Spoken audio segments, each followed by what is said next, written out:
Yo, this is K-Truce. Welcome to the channel, and in today's video I'm going to be talking about social media and how I view it. Now, social media and I go way back to the MySpace days. Back to the days of a top 8, animated profile background, profile song, and half-baked Java games, to say the least. Sitting here and talking about MySpace is just making my knees creak more and more as I speak. At least I'm not some boomer who had to resort to AOL though, am I right? I've fallen, and I can't get up. We're sending help immediately, Mrs. Fletcher. Anyone remember IMVU or Zwinky? Yeah, I bet you were bullied also. You stupid. But I was probably 9 or so when I first made a MySpace, and thank God my old profile wasn't on the Wayback Machine. Not that I did anything super bad or, killed any cats or anything. It was just cringy kid shit. They're not. I normally don't have a photographic memory, but I vividly remember my profile picture being me flipping off the camera. Because I had to look as badass as possible, right? And I don't really remember why I liked MySpace so much. Maybe it was just something new.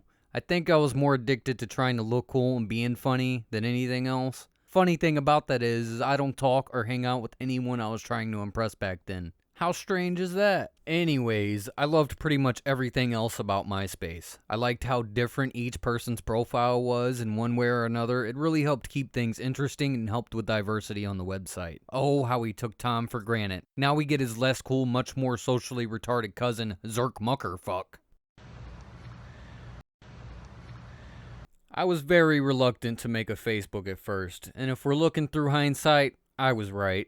Facebook never felt as cool or as personable as MySpace. But my friend at the time basically forced me into it like a dog taking his medicines. Come here, you little bastard, you're gonna take that shit. Why are you fighting me? It's gonna make you feel better. And from the very beginning, I hated it. It felt half-baked to me, which is why I never really understood how Facebook became so big. It felt like a circle jerk competition for attention from the very beginning, whether that be good or bad. I don't really remember that being a thing on MySpace, but maybe I was too young to see that aspect of it. Unfortunately, though, I wasn't too young to see 2 G's, 1 C, if you know what I'm saying. It was at this moment that he knew. But once MySpace tragically passed on into the nether, Facebook was the only real social media that you could connect with everyone on. I mean, there were other social medias in quotation marks like Bebo or My Yearbook and shit like that, but they were nowhere near to as big as Facebook. Still, none of them were able to capture the charm that MySpace had for me. Yeah, I just never really liked Facebook. I felt it was boring and stiff, and like it was MySpace's son who will never really be as cool as his dad. And once they took away chronological ordered timelines, I kinda checked out. Fuck this. My timeline would just end up being the same things over and over. Like, God damn it, Sarah, I get it. You love your dog. And you're so thankful your 287-month baby was able to fart today. I fucking get it. Of course, this is when Facebook decided they know what you want to see better than you know what you want to see. Actually, Facebook decided they wanted to take away chronological order, scrap that, get that shit the fuck out of here.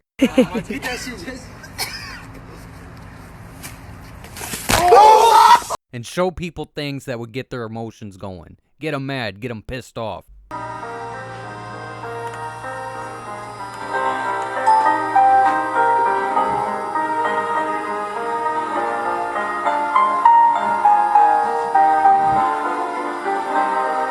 Facebook needs the interactions, the clicks, the retention, and being that we are humans, we are naturally attracted to negative things.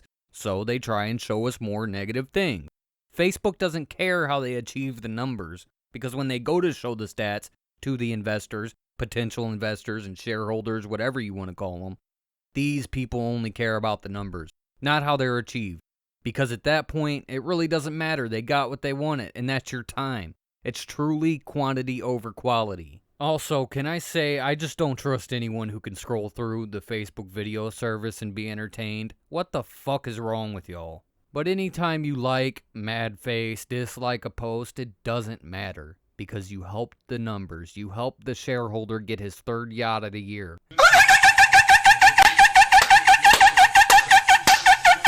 And let's not get started on those 1 like equals 1 prayer bullshit posts that seem to be more popular than the act of hand washing itself. These posts are the very prime example of interaction baiting.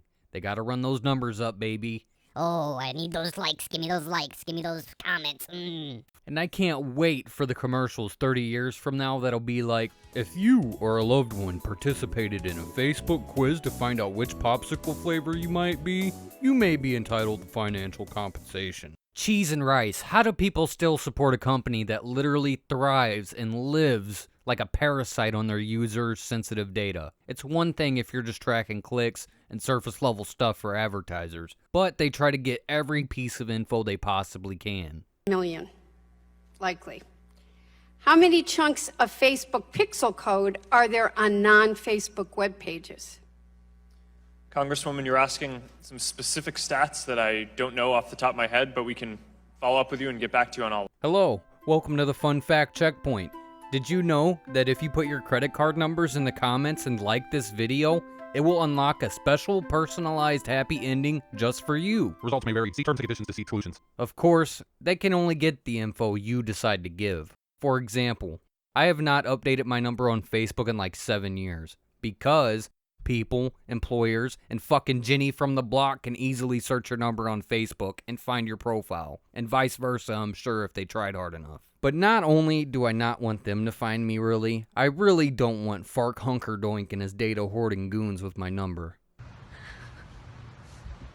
Not that I'm important or anything, but they do want that number for a reason, and not just for Messenger. Such is life, give and take. They give you drama, anger, and literally endless meaningless content, and you give all the information about you that you fucking got. It's a win-win for both, right? I'm sure this comparison has been made a million times by now, but social media really feels like the McDonald's of news, relationships, and a weird version of people acting as if it's not human to make any type of mistake, ever. For me, it's like forcing yourself to eat poison. Some days you just ask yourself, why the fuck am I doing this? All those things I listed are normal things to go through, but with social media, everything is only seen for that one thing and that's it, and it's seen under a 7 trillion times zoom microscope, and that's all people are going to pay attention to in that moment. So, with the way I mentally digest things, I have to feed my brain healthier content if I want to feel better. I would always end up doom scrolling, and no, not scrolling doom forums, but I would end up scrolling for hours, and at the end I would still feel unsatisfied. It would just make me feel like a super overused prostitute who always wanted to be a coyote wrangler instead. You know what that means, kids? Follow your dreams. Some genius bastard came up with this thought, and I can't remember where I heard it or who said it. I wish I could so I could credit them. But they just asked a simple question. They just posed a simple question. Have you ever felt better after scrolling through social media? Well, if you're watching this video and you've agreed with anything I've said, the answer is probably the same as mine, and that would be a no. It's just too many things for my brain to think about, and then I just end up feeling worse. Yeah, I can't read it. There's no words on it. Okay. It's like going to McDonald's and getting a 30-piece McNugget, but getting a Diet Coke because I was learning things, right? No. It is mostly useless information that just ends up clouding my mental state. It stresses me out more than it makes me happy, honestly. After realizing this, it was much easier to pretty much completely cut off social media like a bad parent. I also realized most of those things were out of my control and that I can't do anything about it even if I wanted to anyways. So these days I just mostly use Facebook only for the marketplace because some guy named Craig who had a catalog or some shit died. R.I.P. Craig. I sometimes scroll the front page of Reddit here and there. I might even post something I find funny in a subreddit. But I know I haven't posted to Facebook in at least a year or more. My profile picture is still me at about 50 pounds heavier than I should be, and a shitty looking Amish ass beard. At this point, I'm just like, fuck it. I truly don't care about any likes or anything that's gonna compromise my personal values and how I want to live. I know that when I'm ready to peace out this motherfucker, social media and anything to do with it will not even be a thought on my mind. Well, Park Zucky Suck might be, but that's a different time for a different story. And also, I just feel so much better from leaving those types of platforms. It's almost as if ignorance is some type of bliss. But please, let's give it up for the older generation who are putting world progress on their already fucked up backs by liking the one prayer post, by saying amens in the comments to save the little boy starving, and commenting their super obtuse 4th grade opinion on any post they feel deserves the grace that is their truth. Okay, Gladys, we know that you think that murder by cop was justified and how your 14th grade uncle was a cop for 84 years in Glasgow, Montana, and never killed a single person. We fucking get it. We can see that a mile a fucking way by your Trump 24 profile picture filter. So, to conclude my thoughts on the topic, I truly believe social media is dividing us more than not. Back in the day, when you didn't really know someone, there was 3 things you didn't talk about: religion, politics, and finances. Now everyone knows your political opinions before they even know your fucking name. Yes, there are definitely positive things that have and will continue to happen, but I just feel those are outweighed by the negative, for me at least. Eventually, I will go more in depth into my actions on social media that were, let's just say, mega cringe. But honestly, just like you, I'm not ready for that. So, thank you for watching, and please, don't forget this one thing.